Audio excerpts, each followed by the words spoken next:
আজ আমার ছুটির দিন। তোমরা সেটা দেখেই বুঝতে পেরে গেছো। যেহেতু আমি সকাল সকাল উঠে আজকে ব্রেকফাস্ট বানাচ্ছি। তো ব্রেকফাস্টে ছিল একটু বাটার টোস্ট আর চা। সেটা ব্রেকফাস্ট করে নিয়ে আমার বর আর আমি দুজন মিলে ছাদে গেছিলাম কাপড় রোদে দিতে। ভাদ্র মাস চলে এলো, পুজোও চলে এলো, তো কাপড়গুলো রোদে দিতে হবে। সব কাপড় বের করে নিয়েছি। তো ওই বেশিরভাগ কাজগুলো করছিল। ওর কাজ আমার থেকে বেশ ভালো। আর আমি শুধু একটু ভিডিও করছিলাম, সাথে ওকে একটু হেল্পও করছিলাম। দেখো, ও সমানভাবে প্রত্যেকটা শাড়ি কী সুন্দর পাট পাট করে মিলেছে না? খুব ভালো কাজ করতে পারে জানো, একদম মেয়েদের মতো। কিন্তু করে না, একটু বদমাইশি, মন হলে করবে।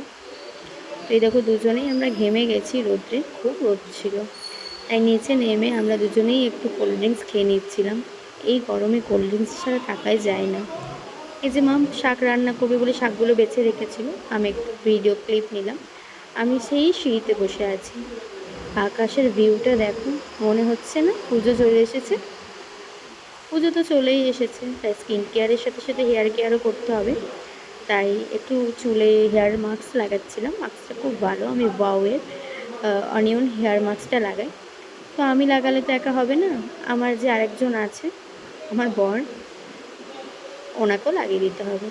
ওনার ট্রিটমেন্টটা একটু করে দিলাম। এবার এগুলো সব আলমারিতে ভরতে হবে। পার্ট 2 আসছে, দেখতে থাকো।